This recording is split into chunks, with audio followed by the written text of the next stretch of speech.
Bom dia a todos e todas que nos acompanham a partir desse momento a mais um programa do Comunidade em Ação. Então, bom dia também aí o nosso comentarista de segunda, quarta e sexta, né, Otávio Falcão. Bom dia, Sueli, minha companheira aqui de bancada também de segundas, quartas e sextas. Bom dia, Zé. Bom dia a todos que nos assistem. Bom dia, Otávio. Bom dia, Sueli. Bom dia, Zé Eduardo. É um prazer estar aqui, falando com vocês em relação à luta dos povos indígenas hoje no nosso país, né? Principalmente em relação à demarcação das suas terras, contra a invasão das terras já demarcadas por garimpeiros, madeireiros. Então, essa luta deve ser uma luta de todo o povo brasileiro. Tenham um bom dia a todos e todas. Nós agradecemos aí, Falcão, a sua participação. E hoje, no programa de hoje, nós vamos falar sobre as comunidades indígenas do Brasil. Começa agora o programa Comunidade em Ação.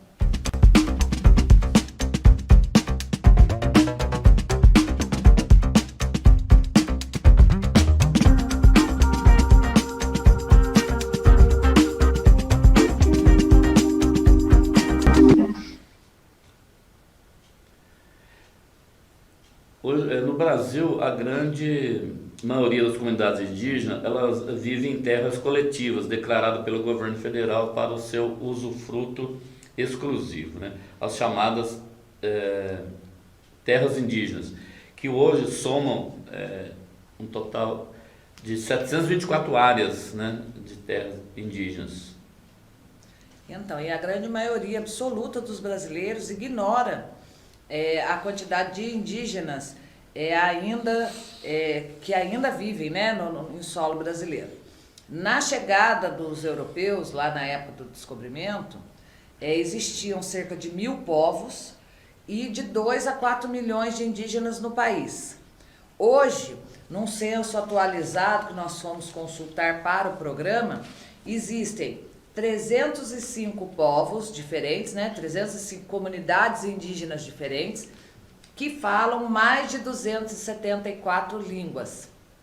É muita gente, né? E o próprio povo brasileiro não se dá conta, né, dessa diversidade, da quantidade de pessoas da comunidade indígena que ainda estão ocupando as terras em solo brasileiro. Estão ocupando não, né? Moram em solo brasileiro, que já moravam antes. Na terra deles, né? Deles, que foram invadidos, tomados aí pelos inclusive, portugueses, né, Zé, espanhóis na época, né? Que depois também nós vamos abordar isso mais para frente num programa aqui, né? Esse programa de hoje, ele é o início, né, de um assunto que ao longo da semana ele só vai se encontrar. O programa de hoje fala sobre a comunidade indígena e o de sexta-feira sobre o Brasil, né? Sim, o descobrimento. Sim. Então, vai ser meio que um encontro do mesmo assunto. Com certeza.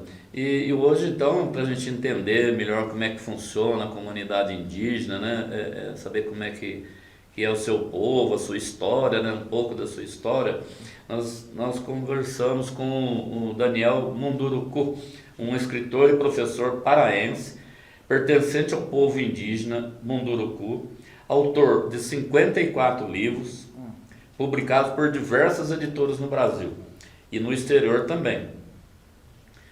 É graduado em Filosofia, História e Psicologia. Tem mestrado e doutorado em Educação pela USP, Universidade de São Paulo, e pós-doutorado em Linguística pela Universidade Federal de São Carlos.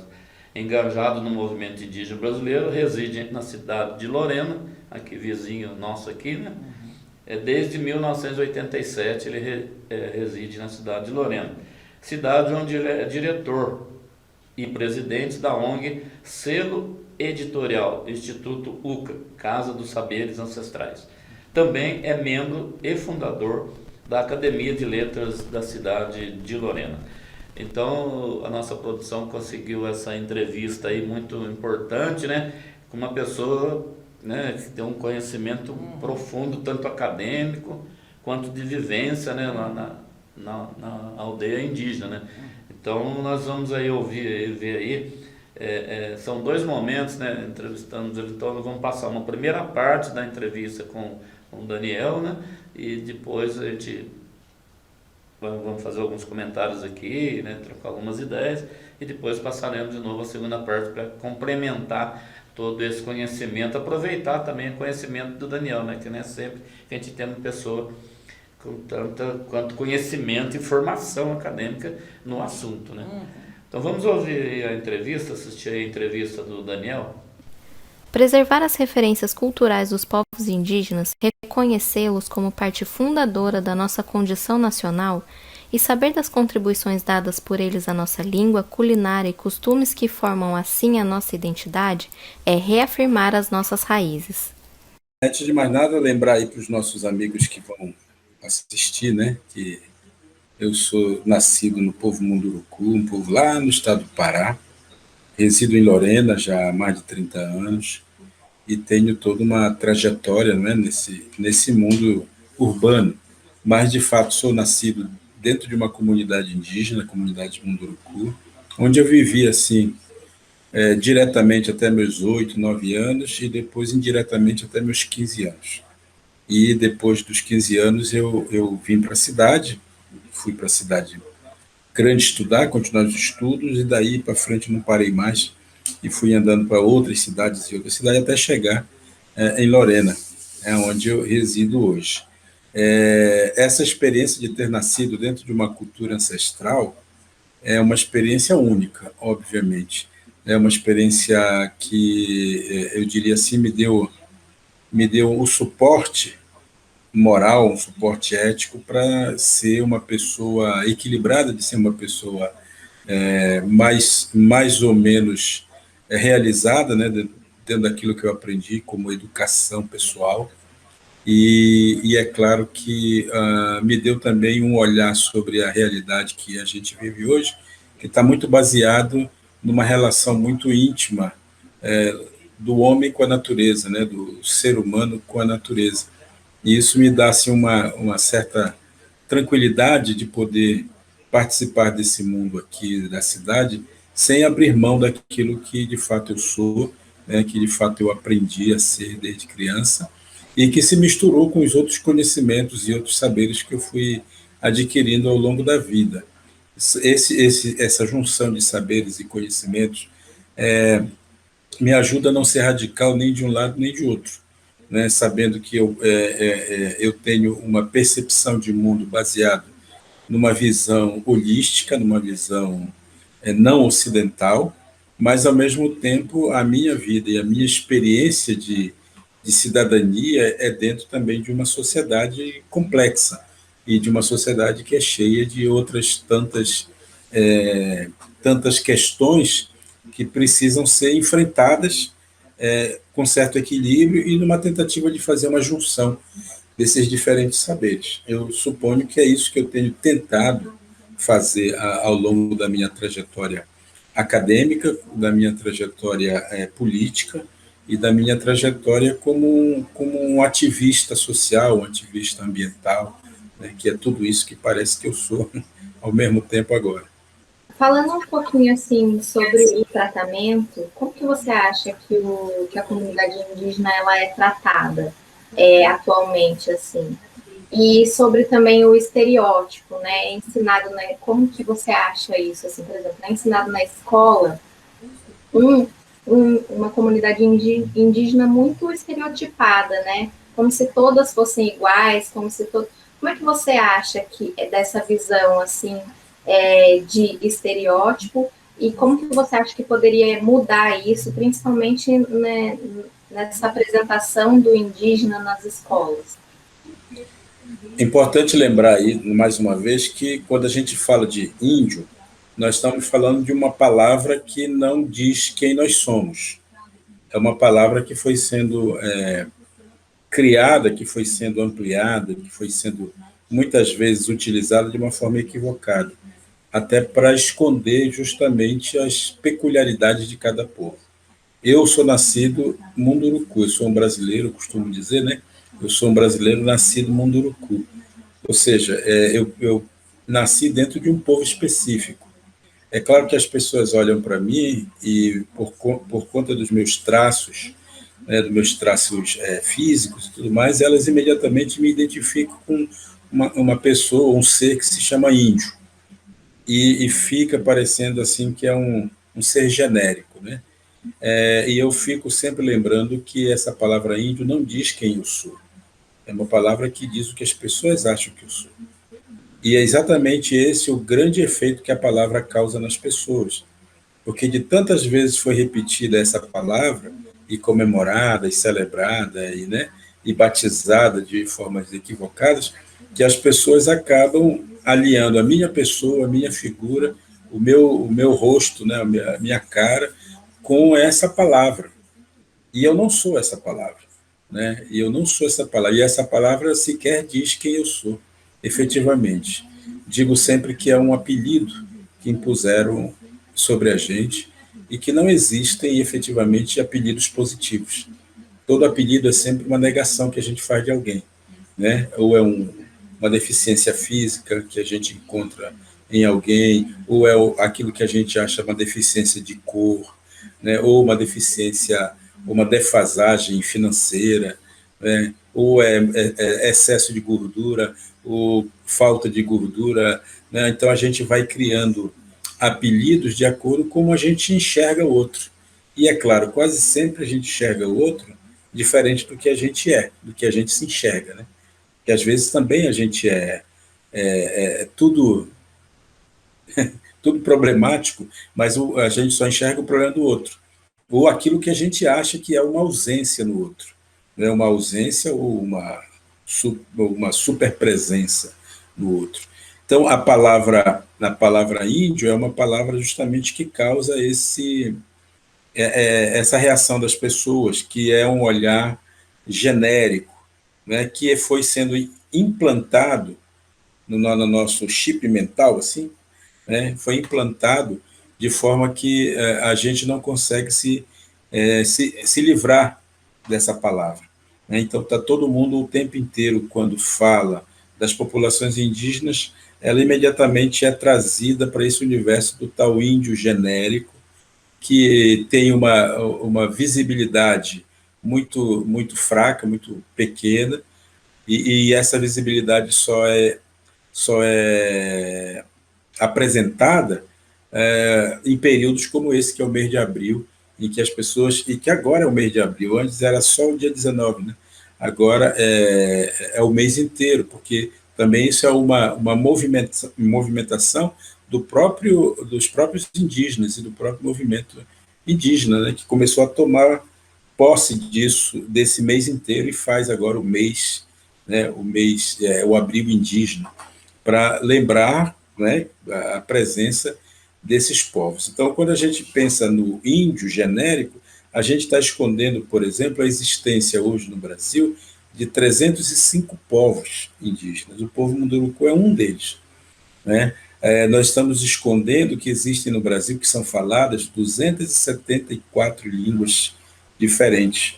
E a gente, porque aquilo que nos é ensinado, né, a narrativa histórica que nós recebemos, é de que no Brasil só se fala o português, né? É que é a língua, claro, é a língua nacional, mas, por outro lado, nunca nos é informado a existência de tantas línguas originárias, portanto, brasileiras, né? E, ao mesmo tempo, as línguas que são de migração, né? De imigração, que são as línguas que vêm de fora e estão no Brasil, né? Como o inglês, que é falado em determinadas colônias, como o japonês, que é falado o alemão, o italiano, né? O croata. O Brasil é cheio dessas pequenas comunidades por aí, vilarejos e tudo mais, que são de tradição de línguas, né? São de culturas que imigraram para o Brasil e que mantiveram, de uma certa forma, as suas línguas. Então, é importante a gente lembrar isso para as pessoas, para que elas percebam que o Brasil ele fala português por uma questão política, né? Por uma questão política, e nega a existência das outras línguas também por uma questão política. Agora, como é que a gente faz para acabar com isso? Isso aí se chama educação. não tem outro jeito a não ser através da educação, porque foi a própria educação que criou o preconceito. É a própria educação que reproduz essas imagens estereotipadas, quando se comemora o tal do índio no dia 19 de abril. Falando ainda um pouquinho desse índio, né, estereotipado, que é o que causa todo esse problema, sobre as fantasias. O que você acha sobre as pessoas que se fantasiam de índios? É ofensivo, na sua opinião, assim? O que você acha sobre isso? Eu, particularmente, tenho uma visão bastante diferenciada do que normalmente as pessoas fazem. A palavra apropriação, por exemplo, que alguns usam, né, para se referir a isso, é uma coisa, usar fantasia é outra coisa. Né? A fantasia ela é típica de um momento específico no Brasil, que é o carnaval, e ponto final. Né? Agora, apropriação ou não apropriação é algo comum que as pessoas fazem o tempo inteiro. Né? Usar um colar, usar um turbante, usar uma pulseira, um brinco que é estilizado a partir da cultura indígena, isso aí é algo que está na estética das pessoas. Então, eu não sou contra as pessoas usarem fantasia, né? Porque a fantasia ela serve exatamente para isso. Né? É um momento de brincadeira, é um momento de zoação.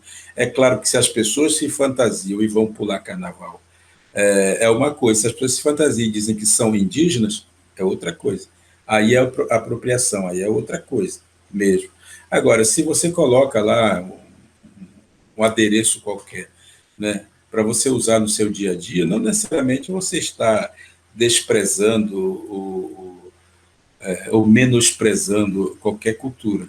Você pode estar simplesmente usando aquilo por uma questão de beleza, uma questão estética sua.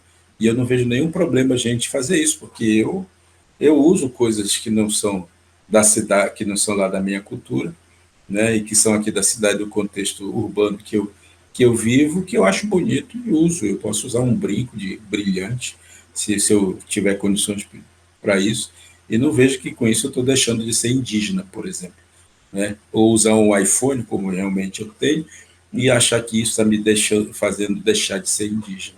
Né? Isso é outra coisa, outra questão. É claro que muitas vezes ter muitos bens, como uma boa parte das pessoas tem, aí uma boa parte não, né? Uma parte menor das pessoas tem, elas podem se deixar conduzir por esses bens que elas têm. Mas não necessariamente que isso seja um mal, que ter bens é uma coisa ruim, é uma coisa de comunista, ou de comunista não, de coisa de capitalista, ou coisa parecida. Né? A gente precisa levar em conta, sim, como as pessoas estão utilizando essas coisas. Elas têm consciência disso? Né? Elas estão preparadas para isso? Elas estão preparadas, inclusive, para ouvir críticas a respeito disso? Né? Então, é importante a gente levar isso em consideração. A palavra apropriação, para mim, não é uma palavra que sirva para tudo e qualquer coisa. Né? Existe, sim, uma apropriação, aliás, existe uma expropriação da cultura indígena, sim, claro. Existe um uso muito grande da cultura indígena no mercado capitalista, sim, usado às vezes por artistas que não são indígenas, usado por figurinistas que não são indígenas e que não devolvem aos indígenas tem algum retorno, né, financeiro pelo uso. Aí sim, aí é uma apropriação, acho que indevida. Se alguém pegar um texto meu e publicar sem pedir autorização ou sem me pagar por isso, eu vou ficar muito triste, eu vou ficar muito ofendido, eu vou ficar assim querendo que a justiça aconteça, porque aquele texto é meu e a pessoa está usando para ganhar dinheiro às minhas custas. Isso é expropriação, né? Ela está explorando o meu trabalho. Aí não é justo. Isso é uma coisa. E tem muita gente que faz isso com pinturas indígenas, até mesmo com tatuagens, né, indígenas. Isso tudo tem um símbolo, tudo isso é simbólico para os indígenas. E já que nós estamos dentro de uma sociedade capitalista, Eu acho importante, justo até, que as pessoas usem, sim, mas saibam o significado do que estão usando e saibam também retribuir aquilo de uma forma monetária e financeira para as populações. Como era assim, a sua rotina na aldeia e ao longo desses anos, o que você acha que mudou, né, em relação à época que você vivia lá e como é hoje atualmente? Outra coisa importante, Juliana, lembrar para os nossos amigos é que a cultura ela é dinâmica. A cultura ela não se encerra em si mesma, ela não se fecha, ao contrário, né? A cultura ela se abre o tempo inteiro para poder sobreviver, inclusive. Então, desde sempre a cultura humana ela é feita de encontros e desencontros. Ela é feita dos saberes que ela mesma produz, mas ela é feita também dos saberes que os outros produzem e que ela vai colocando, vai se utilizando desses outros saberes para poder até facilitar a própria vida, a própria existência. Se antigamente nós não tínhamos machado de aço, né, que era usado para cortar árvore, e as pessoas usavam machado de pedra, o machado de pedra levava muito mais tempo, a pessoa trabalhava muito mais. Quando ele encontra o machado de aço, de ferro, ele diz assim, nossa, isso aí é muito mais rápido, eu trabalho menos e posso produzir mais, né? Posso descansar mais, inclusive. E aí sim, é uma apropriação, né? Se apropriou daquele objeto, colocou na sua cultura e passou a usar aquilo. Mas como é que o indígena faz isso? O indígena ele cria histórias.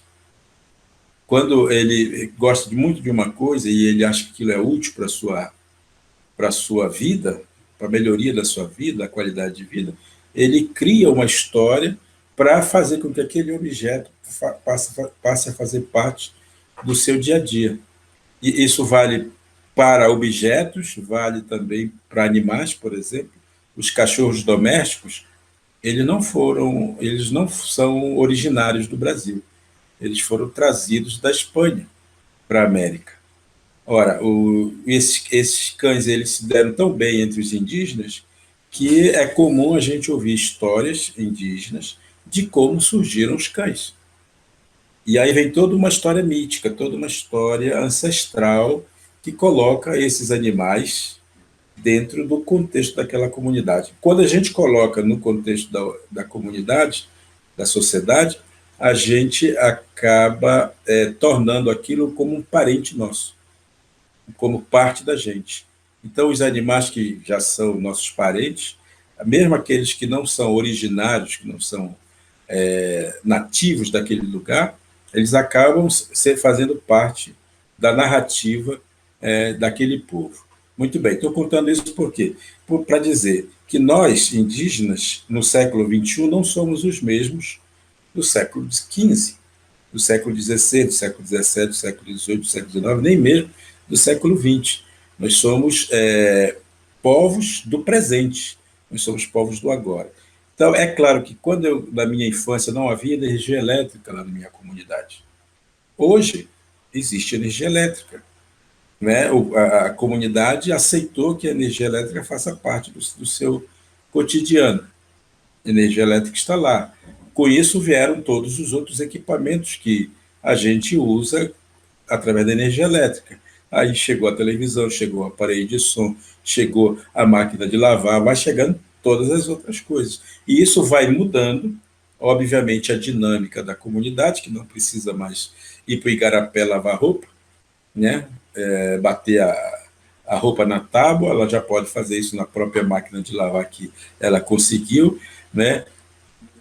Já tem a geladeira ali que ele pode guardar alguns alimentos para o dia seguinte, então não precisa todo dia ficar produzindo alimento. Quer dizer, hoje em dia, o povo indígena ele está vivendo, procurando viver dentro da sua comunidade, dentro da sua aldeia, como os ancestrais, como os antigos, né, viviam, mas usufruindo daquilo que o século XXI nos oferece, tá certo? Isso empobrece a cultura?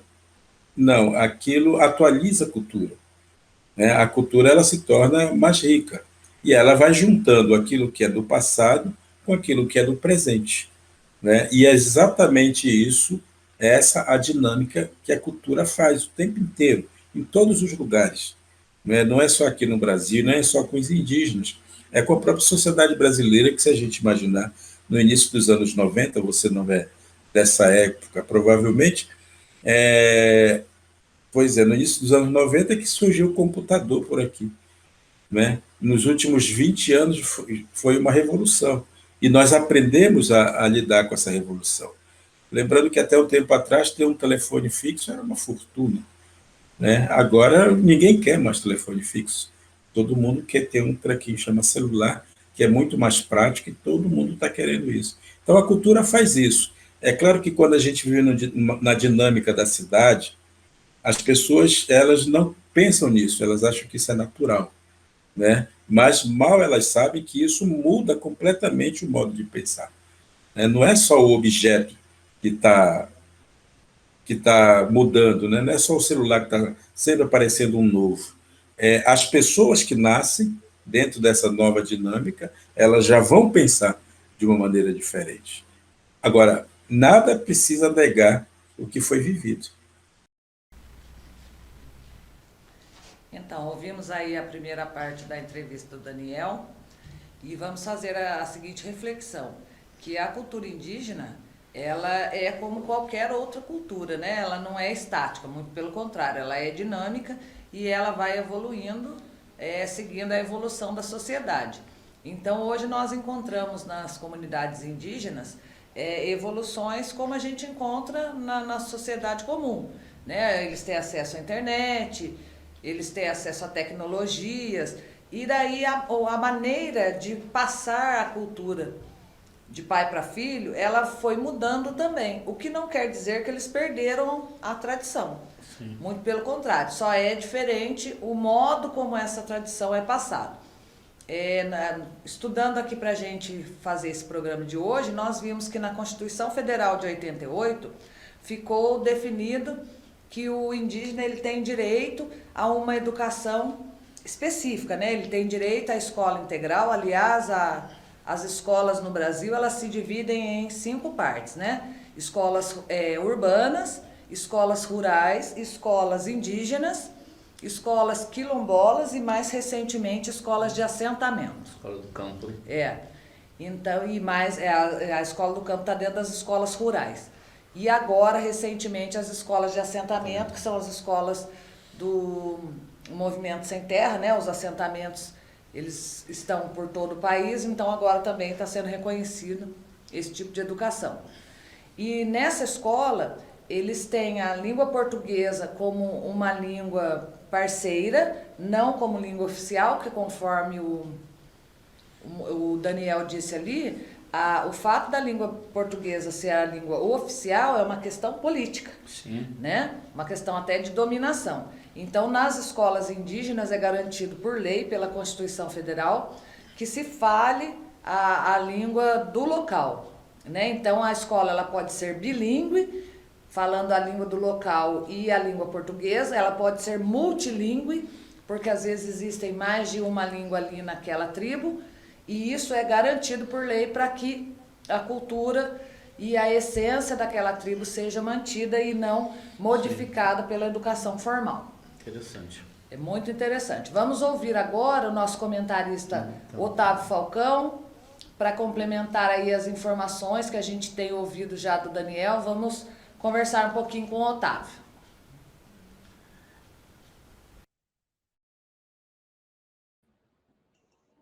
Opa, Suelinho, realmente, Zé Eduardo, é uma honra escutar, né, o Daniel Munduruku, uma pessoa com quem eu tive o contato com ele lá na década de 80, como estudantes que éramos, e a gente percebia assim, eu perdi o contato com ele um pouco, e agora, quando a gente vê, o cara voou, né? Em termos acadêmicos, inclusive, uma pessoa muito inteligente, muito capacitada. E essa reflexão, né, veja quanto ele nos ensina, né? Já começa dizendo que o termo índio já é um absurdo, né? Índio não define os povos originários do Brasil. Olha que interessante, né? Já é e é uma coisa lógica, né? Porque só foram chamados de índios porque quando chegaram aqui os portugueses achavam que estavam chegando nas Índias, né? Não tinha noção ainda que aqui fosse a América. Então, essa arbitrariedade deu origem ao nome aos povos originários e a partir daí ele coloca muito bem, né? Fica um apelido pejorativo. Aí justifica todo tipo de agressão, né? De imposição cultural, perdão, religiosa, né? Todo tipo perdão, todo tipo de invasão cultural, linguística, inclusive, né? Veja que é muito recente a preocupação que a religião teve, por exemplo, de fazer a enculturação religiosa, não a destruição das crenças dos índios, né? Os índios aqui, eles viam Deus na natureza. Aí chega alguém dizendo para eles, não, Deus é Pai, Filho e Espírito Santo, é a Santíssima Trindade. Imagina isso na cabeça dos povos indígenas, né? Então, realmente é uma questão que a gente tem que refletir, né? Outra questão que eu gostaria de falar, né, é a questão das terras no Brasil. Está na Constituição, inclusive, né? As terras os indígenas são prioridades na destinação das terras no Brasil. E veja quanta violência se comete, quantos índios, né? Basta dizer que eles eram 5 milhões, né? Hoje tem, não sei, vocês deram os dados aí, me escapou um pouco aqui, mas eu acho que 230 mil atualmente. Quer dizer, o genocídio foi muito maior, o genocídio que se deu com os povos indígenas, que esse genocídio atual que está dando aqui, nós estamos sofrendo em relação ao Covid-19. Né? Então, e muito por conta da política do governo Bolsonaro, que dá prioridade para os mineradores, né?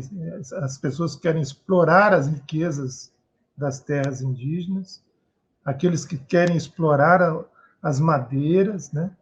Exportar as madeiras, arrancar de qualquer forma, destruindo, não importa quem esteja ali, né? Aliás, o ministro do Meio Ambiente, ele disse, o tal do Salles, ele disse, né? Vamos passar a boiada. Quer dizer, passar a boiada é destruir o meio ambiente. O ministro do Meio Ambiente que é contra o meio ambiente. Mas isso a gente faz parte desse governo. Então, assim, uma violência muito grande que se comete contra os povos indígenas ainda hoje pelas mineradoras, pelos madeireiros. Então, eu vi um dado recente, né, do povo Yanomami, lá em Roraima, que sofre uma invasão. Foi difícil demarcar a terra do povo Yanomami. Depois que demarcou, você tem toda a destruição, a desobediência, né, às leis, com a conivência desse governo de morte que está colocado aí, também não é diferente para os povos indígenas. Então, com certeza, nós vamos ainda ouvir aí o Daniel, e para a gente é muito importante ver alguém falar de sua cultura, né? Não sobre a cultura indígena, mas ele falando a partir da sua cultura. Agradeço aí essa oportunidade de estar vivenciando essa experiência muito rica neste programa. Nós que agradecemos ao senhor Otávio Falcão, né, por essa participação, mais uma participação aí, né, conforme ele faz todas as segundas, quartas e sextas, sobre esse assunto de hoje, que é a comunidade indígena no Brasil, e nós vimos aí no relato do Daniel, né, vimos aí no relato do professor Otávio Falcão, né, que na verdade a história do Brasil é uma farsa, né, contada para aquelas pessoas que não descobriram nada, né, eles invadiram as terras, invadiram aqui o país na época, que eram dos indígenas, né, e aí foi se construindo toda essa ficção, né? Essa história fictícia que é a história do Brasil contadas, né? Aí, inclusive nas escolas, né? Por isso que eles ficam com essa ideia aí de não ter a formação política na escola, né? Não política partidária, política de modo geral, né? Porque política partidária não tem nada a ver com a política que a gente pretende que seja ensinada nas escolas, né? Para que as pessoas possam ter informações realmente verdadeiras, né? Sobre a nossa própria história, né? Assim como o indígena preserva lá e conta a história real do seu povo, né? Complementando tudo isso que nós estamos falando aí, depois, conforme a Sueli já falou, né? Nós vamos ver lá mais para frente, quarta e sexta-feira também, programas sobre a história do Brasil e outros. E a gente vai poder estar abordando mais esse assunto sobre a questão da história do Brasil contadas, né, hoje, né, para nós de uma forma equivocada, de uma forma colocada para que manipule as pessoas, para que achem que é isso, que é aquilo, que na verdade não é, né?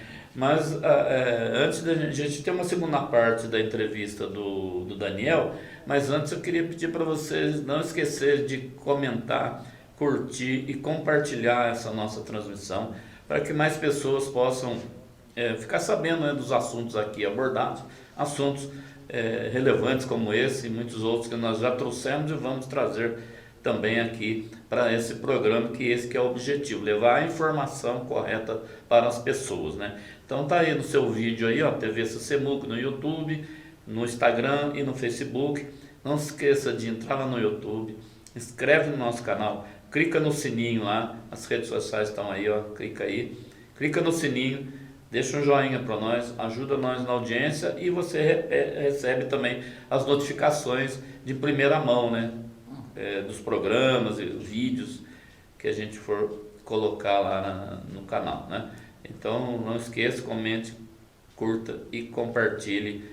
E não esqueça também de colaborar aí com o movimento Guaratinguetá Sem Fome, que também está aparecendo aí no seu vídeo. Depois que você curtir, comentar e compartilhar, se inscrever no nosso canal, entra lá na página Guaratinguetá Sem Fome no Facebook, ou Guaratinguetá Sem Fome no Instagram, tá tudo junto, né? Tá aparecendo aí. Lá na descrição desse vídeo tem o link da vaquinha para você clicar e fazer a sua doação.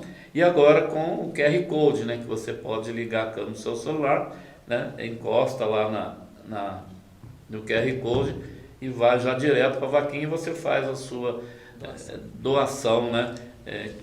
O valor que você puder, que você achar que pode contribuir, será de muita importância e de muito valor, não para o movimento, mas para aquelas famílias que vão receber as cestas básicas, que são compradas com a doação que cada um de vocês fazem aí através da vaquinha, através do QR Code.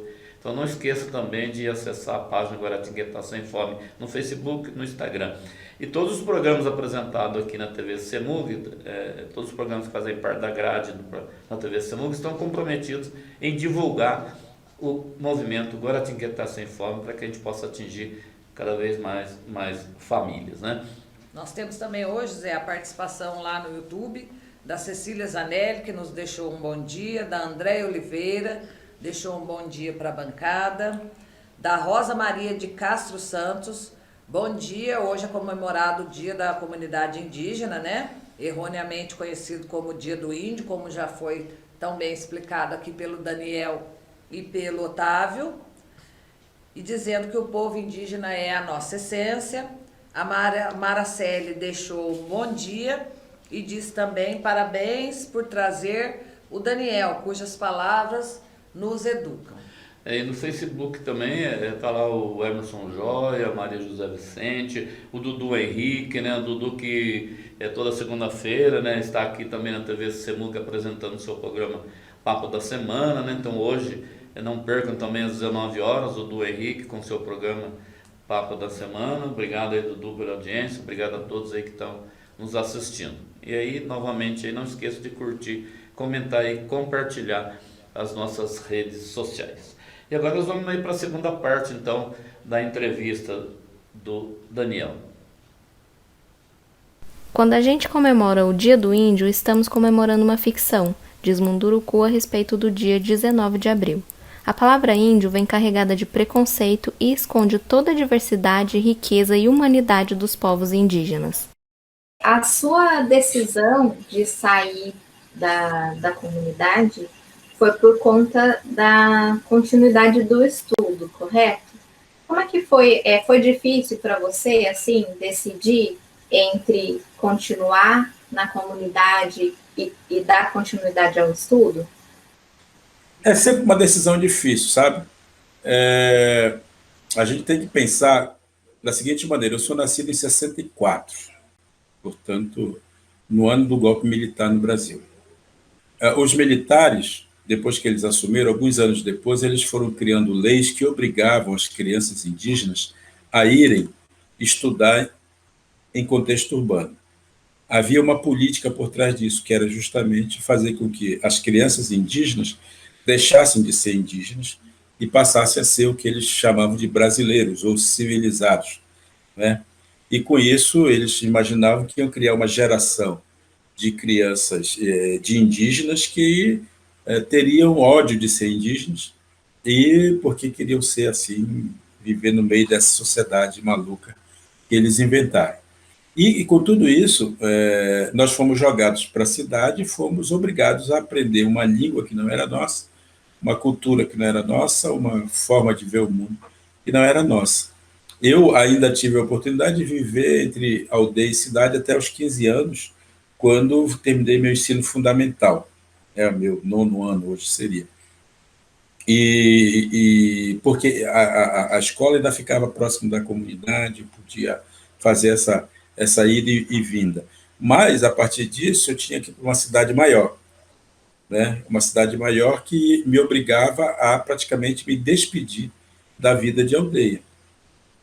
Então, aí nesse momento, portanto, aos 15 anos, quando eu comecei pensei em ingressar no ensino médio, é que a decisão de efetivamente estudar, ela estava muito mais forte em mim já, porque eu já vinha num processo de estudo, né, de aprendizado, já estudava numa escola que era pública, mas era também uma parceria com o governo, então escola particular, pública e particular ao mesmo tempo.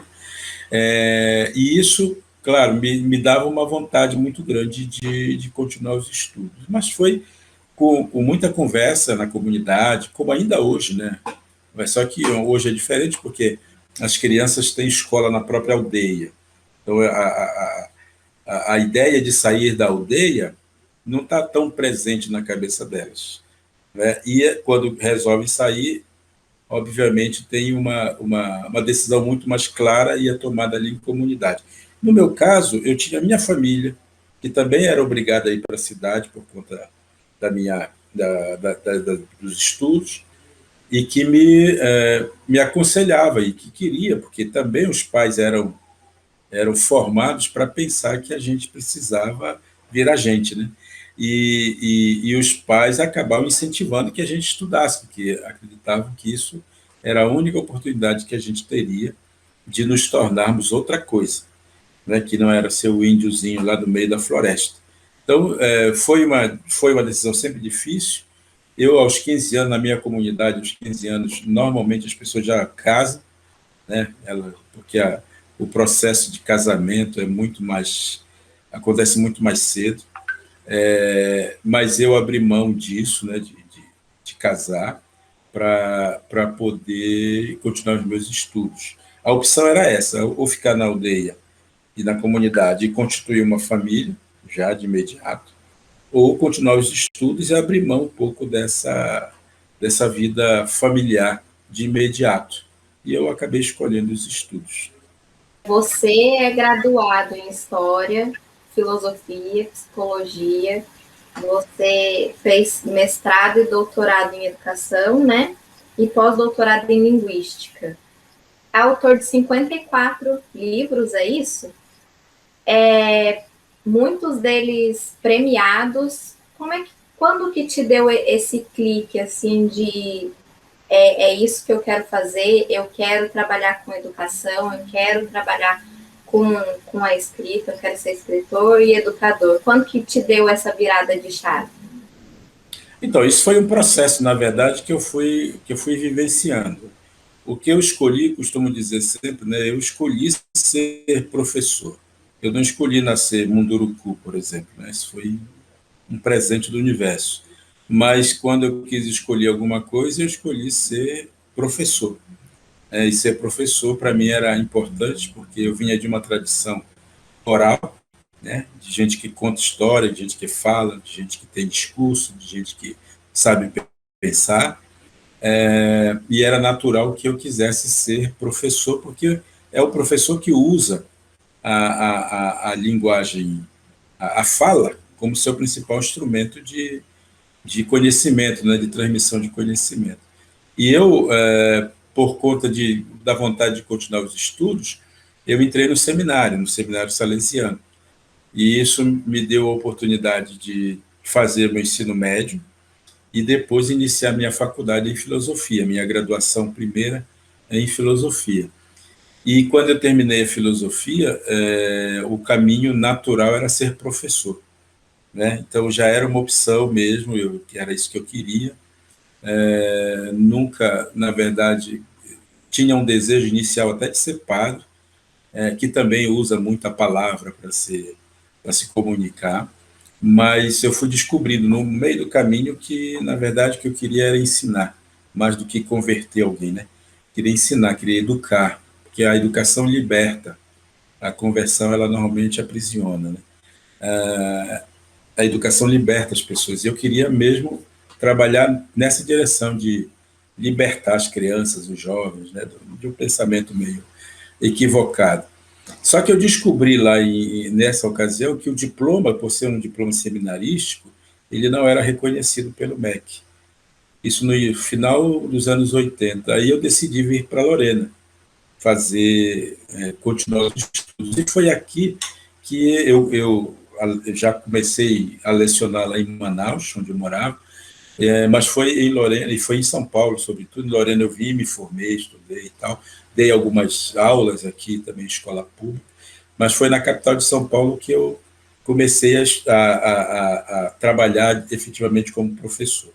E foi justamente nessa ocasião que eu fui descobrindo, né, e dando aula para jovens, né, sobretudo, que era ensino médio, filosofia, né, o ensino médio, que eu fui descobrindo a importância de contar as histórias, porque a filosofia grega ela começa exatamente pelos mitos gregos, aquelas narrativas maravilhosas, fantásticas, né, que tem. Só que eram narrativas que não me despertavam muita atenção, e não despertavam muita atenção dos jovens alunos. Então eu resolvi contar as histórias, as narrativas originárias do meu povo, para eles, fazendo o mesmo percurso da filosofia grega, mostrando os pontos, né, de encontro. E aí eu me descobri um contador de histórias, né, um contador de história mesmo, de histórias narrativas tradicionais. E eu contava isso e mesclava com a disciplina de filosofia e tal. Isso agradava muito os alunos, e de tal ponto que eu também fiquei muito feliz com essa iniciativa e passei a contar histórias também para criança. E a partir da contação de história é que foi despertando em mim uma vontade muito grande de poder chegar mais longe com essas histórias. E aí eu descobri que, através da escrita, eu podia fazer essas histórias chegarem longe. Isso estou falando antes da internet, né? Portanto, em a época em que os livros eram muito mais, os livros físicos, eles estavam muito mais presentes na vida das pessoas.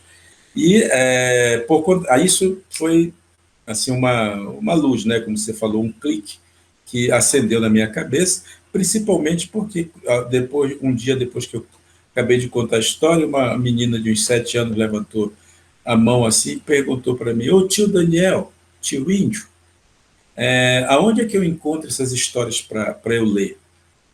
Aí aquilo lá não soube responder, porque eu contava histórias do meu povo, histórias que eu tinha ouvido quando era criança, não soube responder e fui pesquisar e descobri que as histórias que eu contava, e naquela época não havia Google, né? A gente tinha que ir para a biblioteca pesquisar, né? Eu fui pesquisar as coisas e descobri que as histórias que eu contava não estavam escritas. Disse, por que não escrever então, né? Por que não contar? Agora, é claro que a vontade de escrever é uma coisa, publicar o que a gente escreve é outra coisa. Eu fui, aos pouquinhos, me envolvendo nesse processo da escrita, mandei o material que eu tinha para as editoras. As editoras avaliavam, e naquela época levava um século para fazer isso, mas um dia uma das editoras disse que queria conversar comigo sobre o texto que eu havia mandado. E foi aí que surgiu, na verdade, o escritor, não o escritor exatamente, mas aquele que publicou, né, o primeiro livro, que esse ano faz 25 anos que esse livro foi publicado, que é o Histórias de Índio, meu primeiro livro, e que foi um grande sucesso, né, de crítica e de público. E até hoje continua sendo um livro super, super bem conceituado, né, dentro da sociedade. Já tive que atualizá-lo bem, porque tinha muitas informações antigas nele. E foi assim, quer dizer, depois disso foi um livro atrás do outro, né? Alguns anos publicava um pouco mais, outros um pouco menos. E na medida que essas publicações vinham ao público, as pessoas passavam a interagir mais comigo, eu passei a participar mais de eventos culturais, eventos literários no Brasil inteiro, depois fora do Brasil, né, levando sempre essa literatura, e sempre produzindo, sempre fazendo as coisas, sempre querendo publicar algo novo, né, diferente e tal, e fui conseguindo esse espaço. Em uma entrevista em 2012, você disse a seguinte frase: o Dia do Índio é uma farsa criada com boa intenção. Eu queria saber o que você quis dizer com essa frase e se você acha que de 2012 para cá, a própria comunidade indígena ela tem se apropriado mais dessa comemoração, digamos assim, e se apropriado mais desse mês que é reservado e é comemorado o Dia do Índio. Então, é aquilo que eu dizia inicialmente, isso foi tudo fruto de uma narrativa, né? Uma narrativa que surgiu lá no início de tudo, lá em 1500, quando já Colombo, antes, e depois Cabral, haviam imaginado que tinham chegado em um lugar e chegaram no outro. E aí, índias, índios, e não sei o quê, e foi isso, é essa história oficial que a gente aprende, né, a partir do 5º ano, inclusive, na escola, que é a história do Brasil. E aí foi se criando, então, toda uma narrativa, um discurso em cima dessa palavra. E chega até nós com esse peso todo, né? Os índios atrapalham o progresso, os índios são preguiçosos, os índios são selvagens, nós tivemos que vencê-lo, nós somos mais corajosos, nós somos mais fortes, mais inteligentes que os índios, tanto é que nós dominamos eles todos, e aí a história do Brasil é a história de uma própria farsa. A história do Brasil é uma farsa inteira, né? E a comemoração do dia 19 de abril está dentro dessa farsa, porque a narrativa oficial nos apresentou uma série de heróis, né? E esses heróis, na verdade, eram assassinos de povos indígenas, eram o que nós chamamos hoje de genocidas, né? E isso vale para o presidente, inclusive, eram genocidas, ou seja, iam lá, matavam, contaminavam com veneno, davam roupas contaminadas com doenças, né? Eram guerras biológicas que se faziam contra os povos indígenas. E isso tudo justificado em cima de uma ideia de negativação dos indígenas. Os indígenas, eles atrapalham o progresso e desenvolvimento do país, porque eles estão em cima de terras férteis, mas não querem sair de lá, não querem oferecer para a gente, não querem, ficam lá se defendendo, então vão matar tudo, né? Vão acabar com tudo, que é mais fácil. E foi essa tentativa da história do Brasil, até muito recentemente. Agora, teve um pequeno suspiro, que foi de 1988 até 2016, mais ou menos, né, e que depois voltou novamente à carga, né, de perseguição dos indígenas e tal. Então, a história do Brasil é uma tentativa de exterminar as populações indígenas. Nesse sentido, quando se comemora o dia 19 de abril, se comemora um índio que não existe.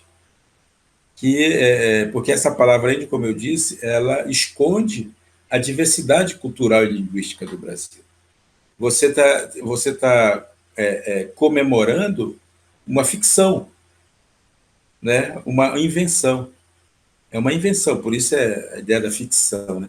É uma invenção que foi sendo construída ao longo do tempo, reproduzida pela literatura, reproduzida pela escola, que é um aparelho do Estado, né, para passar suas ideologias, e é reproduzido pelo discurso oficial e pelo discurso da propaganda, né, o discurso também das televisões. Só para dar um exemplo, quando a gente ouve a linda propaganda do agronegócio, né, o agro é pop, o agro é a economia do Brasil e tudo mais, a gente acha lindo, maravilhoso aquilo, mas quem tem senso crítico sabe o que representa o agronegócio para uma sociedade como o Brasil, né? Para a destruição da natureza, para a contaminação dos alimentos, né? Para a indústria dos alimentos no Brasil, que é movida por eles. Eles acabam vendendo a ideia de que eles são o progresso e desenvolvimento, mas não dizem que para isso eles têm que desalojar os indígenas, as comunidades, as comunidades ribeirinhas, né, que eles têm que colocar o boi e o boi destrói com tudo, né?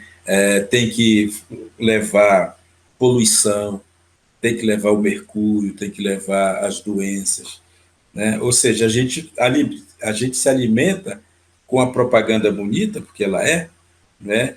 Mas, ao mesmo tempo, na real, a gente está se alimentando com o veneno que isso traz. Portanto, quando a gente. E a propaganda a respeito dos povos indígenas, propaganda negativa, diga-se, foi tão bem feita que as pessoas aceitam ser assassinadas através do agrotóxico, mas não aceitam que os indígenas mantenham a floresta de pé. Só lembrando, né, assim, Juliana, que é bom fazer sempre uma separação. Eu não sou índio, eu sou munduruku.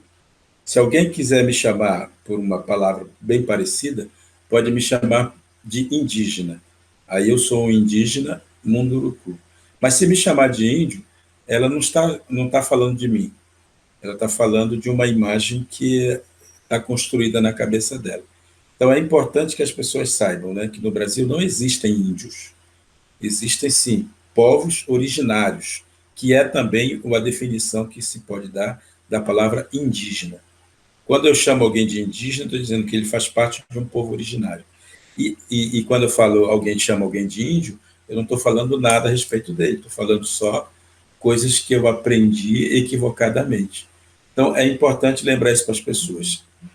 Indígena, sim, índio, não. Né? Indígenas, sempre. Índio, temos que acabar com essa palavra, que essa palavra é uma palavra prejudicial, é uma palavra equivocada, é algo que a gente não pode ficar reproduzindo, porque senão a gente vai estar dando sinal da nossa própria ignorância. Né? Muito bem, e ouvimos aí a segunda parte da entrevista do Daniel Munduruku. Na verdade foi uma aula, né, de história realmente do povo indígena, né? E como é importante, né, a gente ter pessoas, né, é importante que existam pessoas, né, como o Daniel, que conta a sua história e a história do seu povo como ela é, né, levando conhecimento para aqueles que interessam em saber, né? Como ele mesmo disse, a educação liberta, né? Com E certeza. só o conhecimento é capaz de abrir os nossos olhos para algumas coisas que a gente vem tentando não enxergar, E a né? partir desse programa, você que está nos assistindo aí, não se esqueça, não é índio, é indígena. Exatamente. Então, para vocês que estão aí em casa, não se esqueçam de curtir, comentar, compartilhar esse programa. Quem ainda não se inscreveu, vá lá no YouTube, no nosso canal, TV Cicemug, se inscreva, ative o sininho para receber as notificações de todos os próximos programas que virão. Essa semana será muito interessante, assuntos especificamente brasileiros, né? Então, se inscreve lá no nosso canal. Não esqueça de participar da nossa vaquinha virtual do programa Guaratinguetá Sem Fome. Também no Facebook e no Instagram nós temos a página Guaratinguetá Sem Fome. Ou se quiser, aponte a câmera do seu celular aí para o QR Code, que já vai te guiar direto para o link da vaquinha, onde você pode fazer sua doação. Nós tivemos também mais algumas participações no YouTube, da Edna Maria Rodrigues Silva, que disse: que aula maravilhosa ele está nos apresentando. Quantas coisas sobre esses brasileiros nós ignoramos. Parabéns. Vando Gomes deu bom dia, Sueli, Zé Eduardo e Falcão. Rosa Maria de Castro: vamos respeitar os povos indígenas por tudo que eles representam. A essência do povo, nossa cultura, a preservação das florestas e a nossa mãe terra. Hashtag vidas indígenas importam, disse a Rosa Maria. Paulo Bueno deixou: bom dia, companheiros, coisa linda essa iniciativa de ouvir as verdadeiras vozes do nosso Brasil. A Denise Poeta: todos precisam aprender com os povos indígenas, principalmente a amar e cultivar as árvores e valorizar os idosos. Essas foram as participações lá no YouTube. E no Facebook nós também temos algumas participações. A Cíntia Santos deixando o seu bom dia. E o Sindicato dos Servidores de Olímpia também está nos acompanhando pelo Facebook. Deixando aqui um abraço para o presidente Jesus Búzio. Um abraço, presidente. Obrigado pela audiência. E vamos encerrando por hoje, agradecendo a participação do Otávio. Muito obrigado, Otávio, pela brilhante participação. E lembrando você que na quarta-feira estaremos aqui de volta com mais um programa Comunidade de Ação, e o tema vai ser a história de Tiradentes, né? Ótimo. É um tema também interessante, né? E agradecemos aí a sua audiência, né? Os seus comentários, e até quarta-feira às 9 horas no canal no YouTube, na TV Cicemug, com o tema A História de Tiradentes.